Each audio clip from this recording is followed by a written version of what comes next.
Hello जी, नमस्कार, सलाम, सत श्री अकाल। Wish you all a very warm welcome to my channel. मैं आपका अपना डॉक्टर सचिन कपूर एक बार फिर से आपके सामने हूँ जी। Study guide with me chapter 1 episode number 10, right. So इसमें हम क्या पढ़ने वाले हैं? वेल, अगर आप किताब साथ के साथ खोलेंगे तो आप देख सकते हैं कि ये वाली चीज़ें हम ऑलरेडी कवर कर चुके हैं। तो चैनल पे जो वीडियोस अवेलेबल हैं वो आप ज़रूर देख लीजिएगा। आज की कहानी हम शुरू करेंगे यहाँ से। Normal ranges and physical characteristics of important extra cellular fluid constituents, right. तो चलिए जी, देखते हैं ऑथर क्या कहते हैं। टेबल 1.1, और ये टेबल कहाँ है वो हम देखेंगे आगे आने वाली स्लाइड्स में। सो table 1.1 lists some important constituents and physical characteristics of the extracellular fluid, along with their normal values, normal ranges, and maximum limits without causing death. Note the narrowness of the normal range for each one. Values outside these ranges are often caused by illness, injury, or major environmental challenges.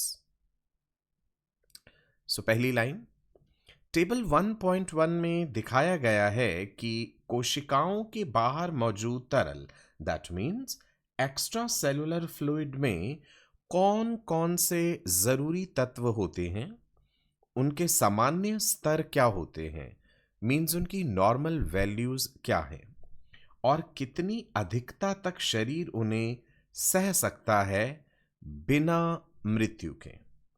सो इस table में summarise किया गया है की substances and features, जैसे ions या फिर temperature, pH, which is found in the fluid outside the cells. It shows their real ideal levels and how much they can rise or fall before becoming fatal. You have to note the narrowness of the normal range for each one. ध्यान दें, हर एक चीज की सामान्य सीमा बहुत छोटी होती है। इसका मतलब है body tightly regulates each component. Even a small increase और decrease from the normal range can lead to serious problems. Values outside these ranges are often caused by illness, injury, और major environmental challenges. मतलब अगर ये values, ये मान सीमा से बाहर चले जाएंगे तो इसका कारण क्या हो सकता है? सीमा से बाहर जाने का कारण कोई बीमारी हो सकती है, चोट लगना, या वातावरण में किसी किस्म का भारी बदलाव हो सकता है। So when your body cannot maintain the normal levels, the reason is disease, trauma, extreme conditions, जिसके कारण your vital systems get disturbed. जिस टेबल 1.1 का हम जिक्र कर रहे थे वो यहां पे दी गई है। Important constituents and the physical characteristics of extracellular fluid. अब ध्यान दीजिए क्या क्या कॉन्स्टिट्यूएंट्स यहां पे दिए गए हैं। ऑक्सीजन का जिक्र किया गया है, कार्बन डाइऑक्साइड का, और दोनों का ही वेनस ब्लड में। Sodium ions, potassium ions, calcium ions, chloride ions, bicarbonate ions, glucose, body temperature, acid, base, ये भी वेनस ब्लड की रेफरेंस में, राइट ना। अब इनके यूनिट्स क्या है नापने के? अगर आप ध्यान देंगे तो आपको ऑक्सीजन के लिए mm mercury, carbon dioxide mm mercury, sodium ions millimoles पर लीटर, देन अगेन सेम। तो आपको यूनिट्स ध्यान देने हैं, ठीक है। टेम्परेचर यहाँ पे डिग्री फ़ारेनहाइट में है, और ये वाला जो रेंज है नॉर्मल, जो पीएच है 7.4, उसका रेंज दिया गया है 7.3 से 7.5, right. Approximate short term non lethal limit, तो भाई 6.9 से 8 तक नॉन लीथल, ये पीएच के लिए है। अब आप ऐसे ही बाकी सभी चीज़ों की ये नॉर्मल वैल्यूज़ देख सकते हैं। Oxygen 40 mm mercury, carbon dioxide 45, sodium ions 142, potassium just 4.2, calcium 1.2, chloride 106, bicarbonate 24, glucose 90, right. So एक चीज ध्यान दीजिएगा, ये एक्स्ट्रा सेलुलर फ्लूइड के बारे में कहा गया है. तो एक्स्ट्रा सेलुलर फ्लूइड में सोडियम आयंस ज्यादा हैं पोटाशियम के कंपैरिजन में. आगे बढ़ते हैं. Most important are the limits beyond which abnormalities can cause death. For example, an increase in body temperature of only 11 degree Fahrenheit or 7 degrees Celsius above normal can lead to a vicious cycle of increasing cellular metabolism that destroys the cells. Note also the narrow range for acid-base balance in the body. With the normal pH value of 7.4 and lethal values only about 0.5 on either side of the normal. Whenever the potassium ion concentration decreases to less than 1/3 of the normal, paralysis may result from the inability of the nerves to carry signals. Alternatively, if potassium ion concentration increases to 2 or more times normal, the heart muscle is likely to be severely depressed. Also, when the calcium ion concentration falls below about 1/2 of the normal, a person is likely to experience tetanic contractions of the muscles throughout the body, because the reason is spontaneous generation of excess nerve impulses in peripheral nerves. Neurons become auto-excitable. When the glucose concentration falls below 1/2 of the normal, a person frequently exhibits extreme mental irritability and sometimes even has convulsions. तो इस पूरे paragraph में इन narrow limits का जिक्र किया गया है, चाहे टेम्परेचर की बात करी गई है, पोटाशियम आयंस की, कैल्शियम आयंस की या ग्लूकोज की. वन बाय वन एक एक लाइन समझते हैं. Most important are the limits beyond which abnormalities can cause death. कुछ चीजों की मात्रा अगर एक हद से ज्यादा हो जाए या बहुत कम हो जाए तो जान का खतरा हो सकता है. So the human body maintains a very delicate balance. Going beyond certain physiological limits can be life threatening. For example, an increase in body temperature of only 7 degrees Celsius above the normal can result in a vicious cycle of increasing cellular metabolism that destroys the cells. हम जानते हैं तापमान बढ़ने से enzymatic activity बढ़ जाती है. अगर शरीर का तापमान केवल 7 डिग्री सेल्सियस बढ़ जाए तो शरीर के सेल्स बहुत तेजी से काम करने लगते हैं और वो नष्ट हो सकते हैं. So fever beyond a certain limit speeds up metabolism in an uncontrollable manner, leading to cell damage or even the death of the cells. शरीर का pH 7.4 के आसपास ही सुरक्षित रहता है. इससे थोड़ा सा ऊपर या नीचे जाना भी जानलेवा हो सकता है. So that means the pH range is very, very tightly regulated. Even a minor shift, हल्का सा भी बदलाव from 7.4 can lead to dangerous conditions like acidosis or alkalosis.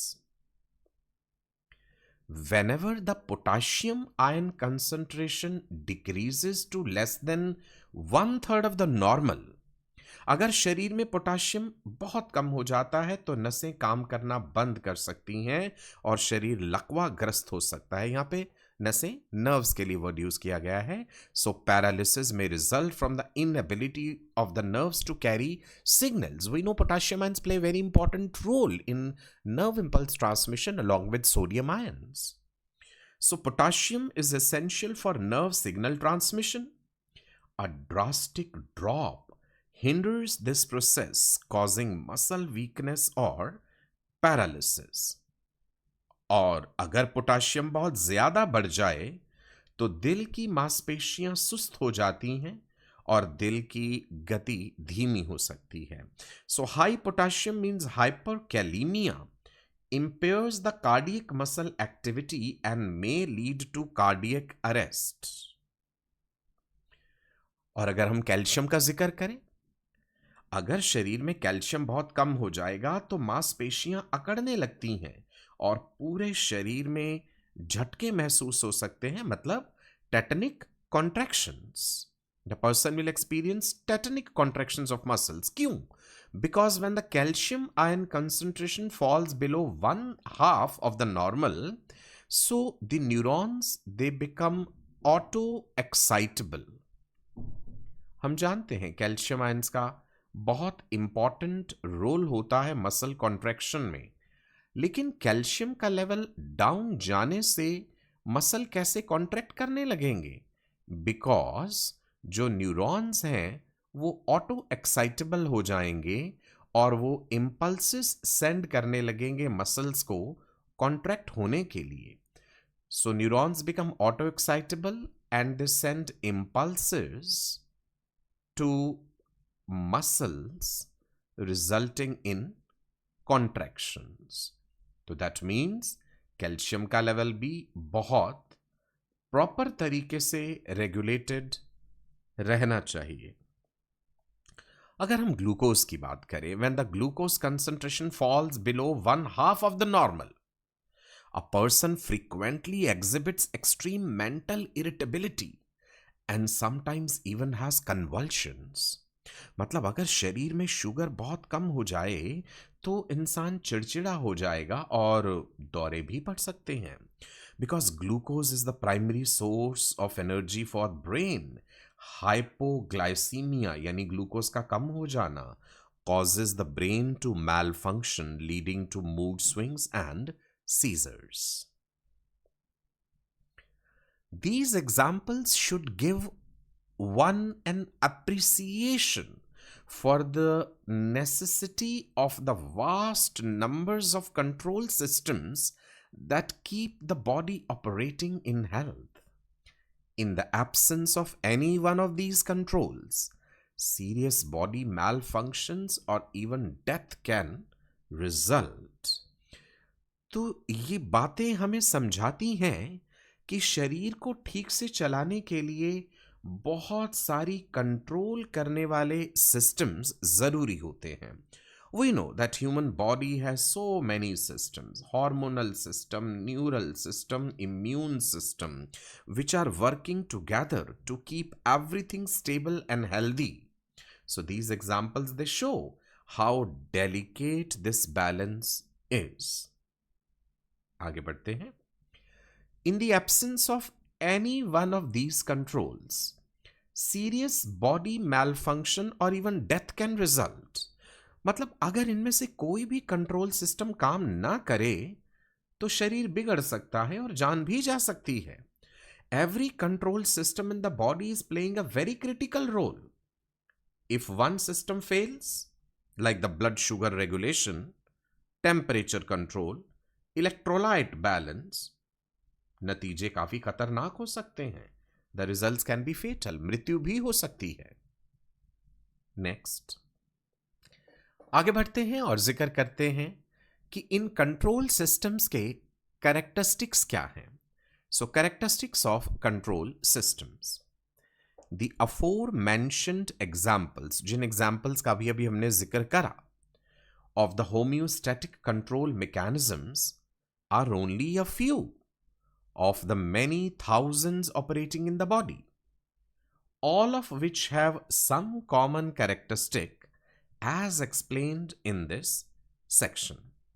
So author कहते हैं जो कंट्रोल सिस्टम के उदाहरण अभी अभी हमने पढ़े, जो ऊपर बताए गए हैं, चाहे ग्लूकोज को लेके, सोडियम को, पोटाशियम को, कैल्शियम को लेकर के, वो तो बस हजारों में से कुछ ही हैं. इन सभी में कुछ बातें एक जैसी होती हैं, जैसा कि इस भाग में बताया गया है. So the body has thousands of systems which are maintaining internal balance, means homeostasis. And although the examples discussed are limited, all these mechanisms generally work based on similar principles. तो पहले जिक्र करते हैं negative feedback nature of most control systems. तो ज्यादातर जो control systems हैं ना, वो एक नेगेटिव फीडबैक मैकेनिज्म पर ऑपरेट करते हैं। कुछ पॉजिटिव पर भी हैं। सो हम negative feedback mechanism, positive feedback mechanism, इन दोनों का जिक्र करेंगे। सो ऑथर कहते हैं most control systems of the body they act by negative feedback which can be explained by reviewing some of the homeostatic control systems which are mentioned previously. जैसे in the regulation of carbon dioxide concentration, a high concentration of carbon dioxide in the ECF increases pulmonary ventilation. अगर extra cellular fluid में carbon dioxide बढ़ जाता है तो हमारे chemoreceptors को यह बात पता चलेगी और वो ब्रेन के मेडुला रीजन को संदेश भेजेंगे और पल्मोनरी वेंटिलेशन बढ़ जाएगा। This in turn decreases the extra cellular fluid concentration, the extra cellular fluid carbon dioxide concentration, because the lungs expire greater amounts of CO2 from the body. So the high concentration of CO2 initiates events that decrease the concentration towards normal, which is negative to the initiating stimulus. Carbon dioxide का बढ़ना ultimately carbon dioxide को कम करवा देता है। Conversely, a carbon dioxide concentration that falls too low, अगर बहुत कम हो जाए CO2 extracellular fluid में, it results in feedback to increase the concentration. So again, this response is also negative to the initiating stimulus. अगर कम हुई तो उसे ज्यादा करना पड़ेगा, ज्यादा हुई तो उसे कम करना पड़ेगा। लाइन बाय लाइन देखते हैं। Most control systems of the body act by negative feedback, which can be explained by reviewing some of the homeostatic control systems mentioned previously. शरीर की ज्यादातर कंट्रोल सिस्टम्स नेगेटिव फीडबैक से काम करती हैं, जैसा कि पहले दिए गए उदाहरणों से समझा जा सकता है। तो यानी negative feedback is a fundamental principle where the system counteracts any change from the normal. Most body functions they use this to maintain the stability. जैसे अगर शरीर में कार्बन डाइऑक्साइड ज्यादा हो जाए तो सांस लेने की गति बढ़ जाती है। कैसे? बिकॉज जब कार्बन डाइऑक्साइड कंसंट्रेशन बढ़ी, a high concentration of CO2 in the ECF that is ultimately increasing pulmonary ventilation. वो कैसे होता है? When carbon dioxide builds up in the body, we have chemoreceptors. There are central chemoreceptors on the surface of medulla. There are peripheral chemoreceptors in carotid bodies and aortic bodies, जो हमने previous session में discuss करे थे। सो ये chemoreceptors उस बदलाव को detect करते हैं and the brain responds by increasing the breathing rate to remove the excess carbon dioxide through the lungs. This in turn decreases the extracellular fluid CO2 concentration, because अगर lungs ने जल्दी जल्दी सांस लेके एक्सपायर कर दिया greater amount of carbon dioxide from the body, तो CO2 का लेवल कम हो जाएगा। तो तेज सांस लेने से शरीर से ज्यादा CO2 बाहर निकलती है और उसकी मात्रा कम हो जाती है। सो अगर हम ब्रीफ में समझें, CO2 का लेवल इंक्रीज हुआ, ये बात पता चली कीमो रिसेप्टर्स को। कीमो रिसेप्टर्स सेंसिटिव है, उन्होंने डिटेक्ट कर लिया इंक्रीज्ड लेवल ऑफ CO2 और फिर ब्रेन के मेडुला रीजन से कमांड जाने लगी लंग्स की तरफ कि ब्रीदिंग रेट बढ़ा दो। There is increase in pulmonary ventilation. तो हमने सांस तेजी से लेना शुरू करा। Carbon dioxide plays very important role in regulating breathing, right? Next point. So the high concentration of carbon dioxide is initiating events that decrease the concentration towards normal, which is negative to the initiating stimulus. अब इस बात को negative feedback क्यों कहा गया है? ज्यादा carbon dioxide होने पर जो बदलाव होते हैं वो उसे कम करने के लिए होते हैं, यानी ये एक नेगेटिव फीडबैक है। जो CO2 का लेवल बढ़ा था उसके कारण जो बदलाव हुए, तो नतीजा क्या हुआ? रिजल्ट हुआ कि अब CO2 का लेवल कम हो जाएगा। और अगर रिवर्स में देखें, आगे की लाइनों में लिखा होगा कि अगर CO2 कम है तो भी कीमो रिसेप्टर्स को पता चलेगा कि भाई उसके लेवल को नॉर्मलाइज करो, राइट? कन्वर्सली, मतलब इसके विपरीत, अगर कार्बन डाइऑक्साइड बहुत कम हो जाए तो शरीर उसे बढ़ाने की प्रक्रिया शुरू कर देता है। So when carbon dioxide concentration falls too low, it will result in feedback to increase the concentration. So this negative feedback is also working in reverse, right? So this response is also negative to the initiating stimulus. यानी यह प्रक्रिया भी तो negative feedback का हिस्सा ही होती है। सो हम सिंपल लैंग्वेज में कहेंगे, व्हेन CO2 इज हाई और low, the body corrects it in the opposite direction, always trying to restore the balance. आगे बढ़ते हैं। In the arterial pressure regulating mechanism, ये बात भी हमने पढ़ी थी। In the arterial pressure regulating mechanisms, a high pressure causes a series of reactions that promote reduced pressure, or a low pressure causes a series of reactions that promote increased pressure. In both the cases, these effects are negative with respect to the initiating stimulus. Author कहते हैं, अगर रक्त दाब यानी blood pressure ज्यादा हो जाए तो शरीर उसे कम करने की कोशिश करता है, और अगर वो कम हो जाए तो शरीर उसे बढ़ाने की कोशिश करता है। Because the body detects changes in blood pressure and it reacts to bring it back to normal, decreasing it when high and increasing it when low. Simple, arterial pressure अगर इंक्रीज हुआ तो अल्टीमेटली बॉडी ने उसे decrease कराना है। अगर वो decrease हुआ किन्हीं कारणों से तो नतीजा है कि उसे इंक्रीज करवाना है, नॉर्मल लिमिट्स में रखना है। कहने का मतलब ये है।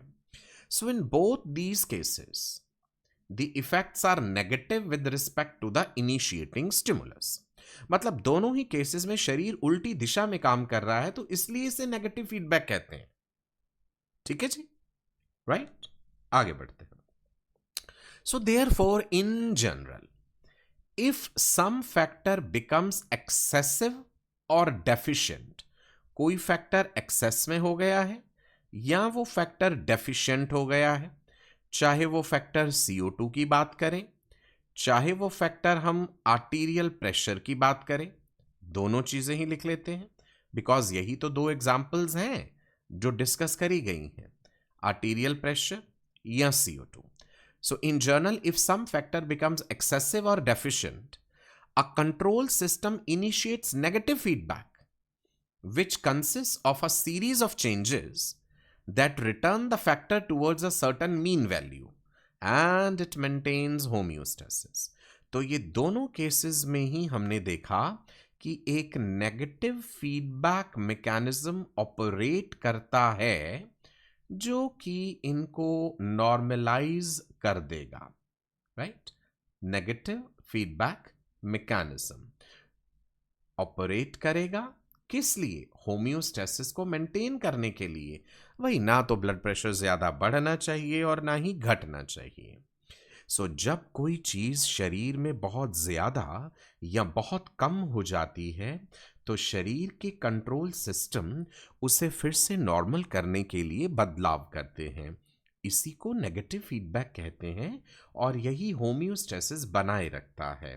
सो हम कह सकते हैं that negative feedback is acting as a self correcting loop when something goes out of range चाहे वो ब्लड शुगर हो, टेम्परेचर हो या ब्लड प्रेशर हो. The body triggers a process to restore the normal levels and the normal balance because homeostasis maintained रहना चाहिए. So I hope you enjoyed this session. Majorly हमने इस सेशन में negative feedback जो है वो डिस्कस करा है. आने वाले सेशंस में हम पॉजिटिव फीडबैक की बात करेंगे, फीड फॉरवर्ड मैकेनिज्म भी समझेंगे, किसी कंट्रोल सिस्टम का गेन क्या होता है ये भी जानेंगे. मेरा वेबसाइट ज़रूर एक्सप्लोर कर लीजिएगा, आप इस पर रजिस्टर कर दीजिएगा फ्री इन्फॉर्मेशन के लिए. इंस्टाग्राम पे आप मुझे फॉलो कर सकते हैं, मैं लेटेस्ट अपडेट्स वहाँ शेयर करता हूँ. टेलीग्राम पे भी मेरे साथ जुड़ जाइए अगर आपको स्टडी मटेरियल या पीडीएफ नोट्स चाहिए. ये व्हाट्सएप नंबर पे आप मुझे अपने दिल की बात कह सकते हैं. मेरा ये एंड्रॉयड ऐप आप गूगल प्ले स्टोर से इंस्टॉल कर लीजिए, ये मेरे ही नाम से है, doctor Sachin Kapoor. And finally, thank you so much. Wish you all the best for a very bright and prosperous future. याद रखिएगा वर्ल्ड फेमस डॉक्टर बनना है. वीडियो को लाइक ज़रूर कीजिएगा, शेयर ज़रूर कीजिएगा. नेक्स्ट एपिसोड में फिर से मिलेंगे, तब तक के लिए पढ़ते रहिए, खुश रहिए. Bye bye.